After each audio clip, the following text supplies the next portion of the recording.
নবান্নে বসে রাজ্যের প্রশাসনিক প্রধান অর্থাৎ মুখ্যমন্ত্রী মমতা বন্দ্যোপাধ্যায় বলেছিলেন রাজ্য জুড়ে অবৈধ পার্কিং বন্ধ করতে হবে, এখনই বন্ধ করতে হবে। যেদিন এই কথা বলেছিলেন তারপর থেকে আজও বন্ধ হয়নি অবৈধ পার্কিং।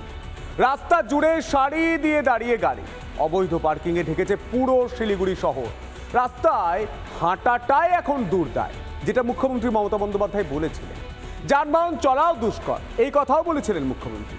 বড় রাস্তায় টোটোর ঢল, এই কথাও বলেছিলেন মুখ্যমন্ত্রী মমতা বন্দ্যোপাধ্যায়। কিন্তু ছবির পরিবর্তন দাদা কিছু ঘটেনি।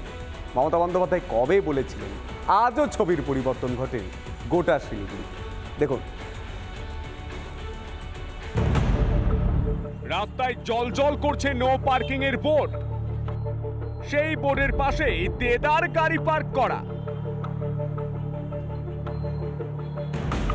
বড় রাস্তাগুলিতে টোটো চলাচল নিষেধ, কিন্তু সরকারি নিষেধাজ্ঞা উপেক্ষা করে শহরের রাস্তায় ছেয়েছে টোটোয়। একদিকে যেমন শহরের অলিতে গলিতে ছোট বড় সমস্ত রাস্তায় গজিয়ে উঠেছে অবৈধ পার্কিং, পাশাপাশি শহরের বড় রাস্তাগুলিতে অবাধে চলছে টোটো। সেই বড় রাস্তাগুলিতে কিন্তু টোটো নিষেধের সাইনবোর্ড লাগানো রয়েছে। পার্কিং এর ঠেলায় দখল হয়ে গিয়েছে রাস্তার একাংশ। সংকীর্ণ রাস্তা দিয়ে যাতায়াত, ফলে শিলিগুড়ি শহরে দুর্ঘটনা যেন নিত্যদিনের সঙ্গী। প্রতিনিয়ত তো অ্যাক্সিডেন্ট হয়ে চলেছে। আমরা যদি দুবার অন্তত শিলিগুড়ি এ মাথা থেকে ও মাথা যাতায়াত করি, রাস্তার মধ্যে প্রত্যেকদিন না হলে পরে 4-5 জায়গায় কাগজের কাচের টুকরো খুঁজে পাবো। তার মানে প্রতিদিনই শিলিগুড়ি শহরে অ্যাক্সিডেন্টটা হয়েই চলেছে। শিলিগুড়ি শহরের Chittaranjan flyover, eastern bypass, Hill Cart road, সেবক রোড, প্রতিদিন ঘটছে ছোট বড় পথ দুর্ঘটনা। অবৈধ পার্কিং আর টোটোর দৌরাত্মে পর দুর্ঘটনার পরেও ভ্রুক্ষেপ নেই প্রশাসনের। পৌরসভা এবং এখানকার যে উন্নয়ন কর্তৃপক্ষ, তাদের কোনো ভিশন নেই, পরিকল্পনা নেই। ফলে গত বারবার অ্যাক্সিডেন্ট হচ্ছে। মানুষ রাস্তার উপরে দাঁড়িয়ে আছে, ফুটপাতের উপরে দোকান বসে আছে। ব্যবস্থা নেওয়ার আশ্বাস দিয়ে খালাস ট্রাফিক পুলিশও, কিন্তু আদেও কি সমস্যার সমাধান হবে? অবৈধ পার্কিং এর বিরুদ্ধে নেওয়া হবে ব্যবস্থা? রাশ টানা যাবে নিয়ম না মানা টোটো চলাচলে?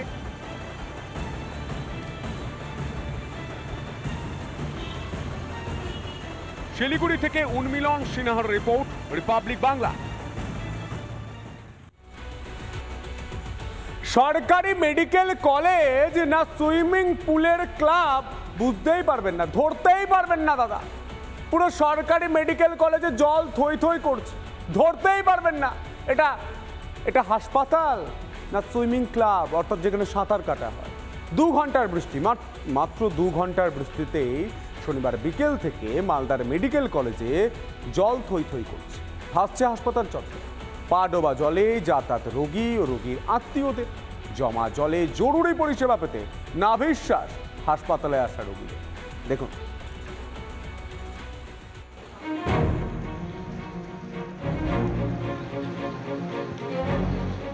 বর্ষা আসতেই বেহাল ছবি হাসপাতালের, পা ডোবা জলে রোগীর যাতায়াত।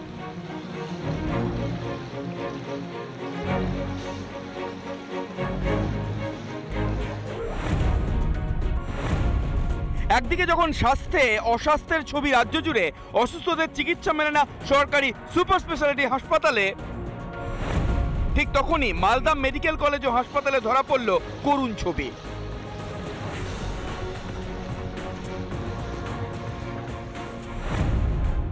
খুব বাজে পরিস্থিতি।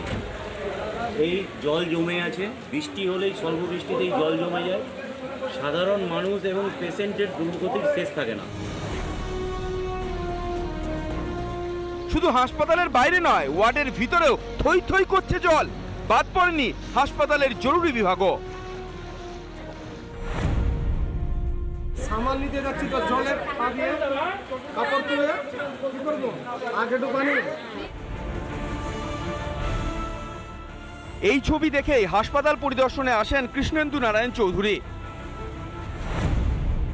এখন ক্যাচমেন্ট অত নেই, ফলে কম বেশি মানে 50% জায়গায় জল আছে। হসপিটালে এসছি, হসপিটালে এর আগে জল জমে যেত অনেকক্ষণ, আপনারা নিজেও দেখেছেন, সেই তুলনায় কিন্তু খুব কম জল বেরোচ্ছে না। যাত্রা বিল মাটি ভরাট করে জল বেরোনোর রাস্তা বন্ধ হয়ে গেছে। আমরা বারে বারে বলছি যে একটা সুস্থ পরিকল্পনা নিয়ে বড় ইঞ্জিনিয়ারিং সংস্থাকে দিয়ে এই বিষয়টিকে দেখা, কিন্তু ইংলিশ বাজার পৌরসভার এতে কোনো নড়নচড়ন নেই।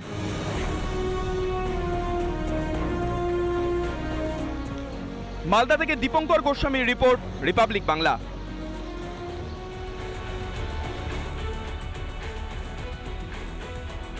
উত্তরবঙ্গে চলছে একটানা বৃষ্টি। বৃষ্টিতে ফুসছে তিস্তা, তোরসা সহ একাধিক পাহাড়ি নদী। জলমগ্ন আলিপুরদুয়ার, জলপাইগুড়ির বিস্তীর্ণ এলাকা। বেশ কিছু বাড়িতেও ঢুকেছে জল। হয়রানির শিকার হচ্ছেন বহু মানুষ। ভেবে কুল পাচ্ছেন না কি হবে এবার। দেখুন।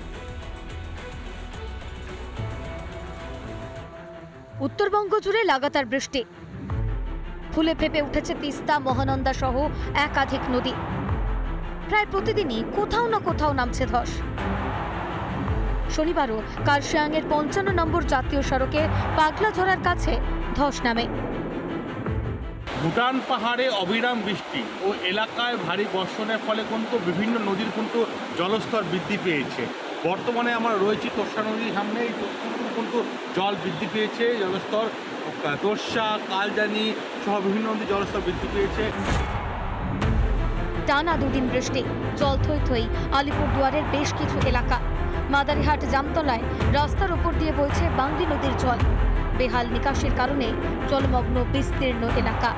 বহু বাড়িতে ঢুকেছে জল। জল না নামায় ক্ষিপ্ত স্থানীয় বাসিন্দারা। ডিমা বাগান বাঁধ উঠে ততদিন ধরে আমাদের 3 বছর ধরে আমরা পুরো জলে খুব মানে কষ্টতে আছি। বর্ষার দিনে পাশে স্কুল আছে, স্কুল তুলতে পারতেছে না, আমরা ঘর থেকে বেরোতে পারছি না, দোকানঘাট সব কিছু জলে ডুবে থাকে। দিনে আমাদের প্রায় 400 মিলিমিটারের উপরে বৃষ্টি হয়েছে।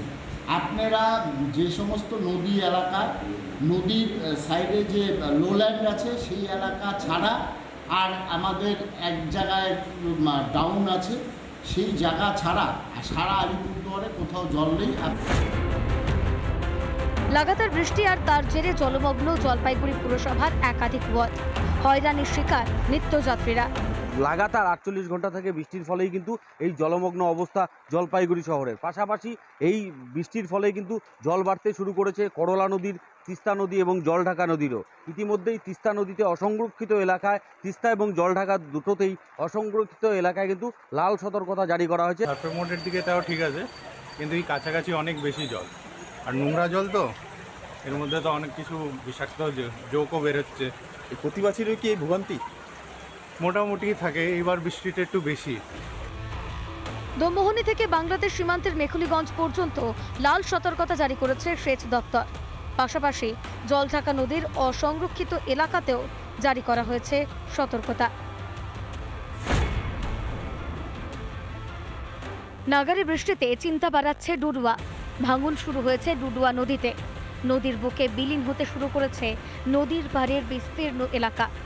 এখনই বাঁধের সমস্যার সমাধান না হলে বড় সড় বিপদের আশঙ্কা ধূপগুড়ির সোনাখালী এলাকার বাসিন্দাদের।